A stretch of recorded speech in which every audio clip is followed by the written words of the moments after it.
الحمدللہ رب العالمین والصلاة والسلام علی سید الانبیاء والمرسلین اما بعد اعوذ باللہ من الشیطان الرجیم بسم اللہ الرحمن الرحیم لقد کان لکم فی رسول اللہ اسوۃ حسنہ صدق اللہ العظیم اللہم صلی وسلم علی نبینا محمد رب اشرح لی صدری ویسر لی امری واحلل عقدۃ من لسانی یفقہوا قولی واجعل لی وزیرا من اہلی آمین یا رب العالمین۔ السلام علیکم ورحمۃ اللہ وبرکاتہ۔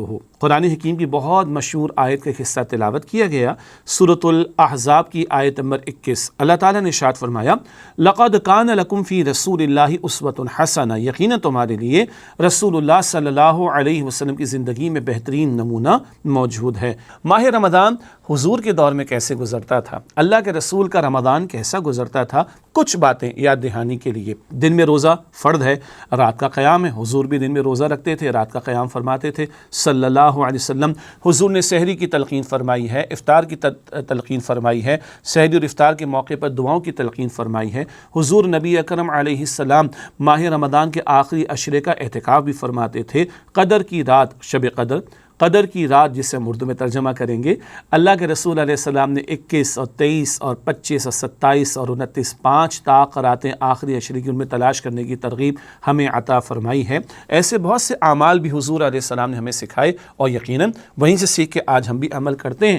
البتہ ایک خاص پہلو جو میں آپ کے سامنے رکھنا چاہوں گا وہ یہ کہ رسول اللہ علیہ السلام کا ماہ رمضان میں قرآن حکیم کے ساتھ تعلق، رسول اللہ علیہ السلام کا ماہ رمضان میں مخلوق خدا کو نفع پہنچانے کی کیفیت میں اضافے کا معاملہ، اور نمبر 3 رسول اللہ علیہ السلام کا ماہ رمضان ایک بڑا ہی متحرک، ایک بڑا ہی ایکٹیو مہینہ ہمیں دکھائی دیتا ہے۔ آج ہمارا تصور ہے رمضان کھانے کا سیزن ہے، صبح صادق سے لے کے غروب آفتاب تک تو روزہ ہے، بالکل کھانا پینا چھوڑ دینا ہے، اس کے بعد کھاتے ہی رہیں گے، پیتے ہی رہیں گے۔ اللہ اکبر کبیرہ، this is not a festival time. اللہ اکبر، یہ تو رمضان روح کو بیدار کرنے، قرآن کے ساتھ تعلق مضبوط رکھنے، اللہ کا قرب حاصل کرنے کا مہینہ ہے۔ بہرحال اللہ کے رسول علیہ السلام، پہلی بات ماہ رمضان میں قرآن کے ساتھ آپ کا تعلق۔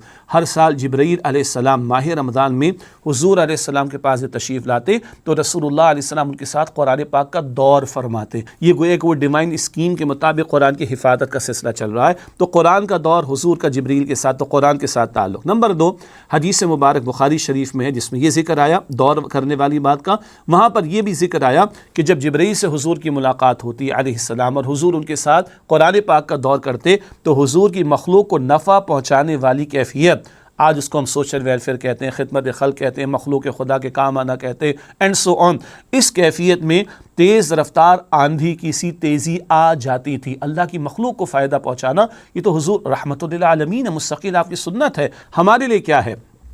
اگر ہم بھوکے رہ کر اور پیاسے رہ کر دوسروں کی بھوک کو فیل نہ کریں، دوسروں کی پیاس کو فیل نہ کریں، دوسروں کے درد کو محسوس نہ کریں، دوسروں کی تکلیف کو محسوس نہ کریں، تو کیا روزہ ہے پھر ہمارا؟ تو یہ اللہ ایک پورا سسٹم دے رہا ہے تاکہ وی شوڈ فیل، ہمیں فیل ہونا چاہیے دوسروں کی ہنگر کے بارے میں، دوسروں کی بھوک کے بارے میں، دوسروں کی پیاس کے بارے میں، دوسروں کی تکلیف کے بارے میں۔ تو یہ مخلوق کو نفع پہنچانے والی روش، اس کیفیت میں حضور کی اور تیزی آ جاتی ماہ رمضان میں، جیسے تیز رفتار آندھی کی سی تیزی ہوتی ہے۔ اللہ اکبر۔ تیسری بات، اللہ کے رسول علیہ السلام کا رمضان بڑا ایکٹیو رمضان تھا۔ ہمارے یہاں تو سونے کے معاملہ زیادہ ہو جاتا ہے لوگوں کا، کھانے پینے کے معاملات روزے کی افطار کے بعد بڑھ جاتے ہیں، سونے کے معاملات، اور کول ٹھنڈا ٹھنڈا ہلکا ہلکا آرام سے۔ او بھائی کیا ہو گیا؟ اللہ کے رسول کا رمضان، سبحان اللہ۔ غزوہ بدر کب ہوا؟ ماہ رمضان کی 17 تاریخ کو۔ ماہ رمضان کی 17 تاریخ کو غزوہ بدر حق اور باطل کا پہلا باقاعدہ ٹکراؤ اور معرکہ۔ غزوہ احد کب ہوا؟ شوال 3 ہجری میں۔ شوال کا مہینہ کب آتا ہے؟ ماہ رمضان کے بعد، تو رمضان میں تیاری ہوئی ہوگی نا، تبھی تو شوال میں میدان سجا تھا غزوہ احد کا۔ اللہ اکبر کبیرہ۔ غزوہ احزاب کب ہوا؟ بیٹل آف ٹرنچز جسے کہتے ہیں، غزوہ خندق جسے کہتے ہیں، 5 ہجری کے شوال کے مہینے میں۔ تو تیاریاں کب ہوئی ہوں گی؟ ماہ رمضان میں نا۔ اللہ اکبر۔ یہ غزوات کا سلسلہ یا رمضان یا جسٹ آفٹر رمضان ہمیں دکھائی دیتا ہے۔ فتح مکہ کب ہوئی ہے؟ ماہ رمضان میں۔ اللہ اکبر۔ وَرَأَيْتَ النَّاسَ يَدْخُلُونَ فِي دِينِ اللَّهِ أَفْوَاجًا، آپ دیکھیں گے لوگ جوق در جوق اللہ کے دین میں داخل ہو رہے ہیں۔ تو اللہ کے نبی صلی اللہ علیہ وسلم کا ماہ رمضان بڑا متحرک، بڑا ایکٹیو۔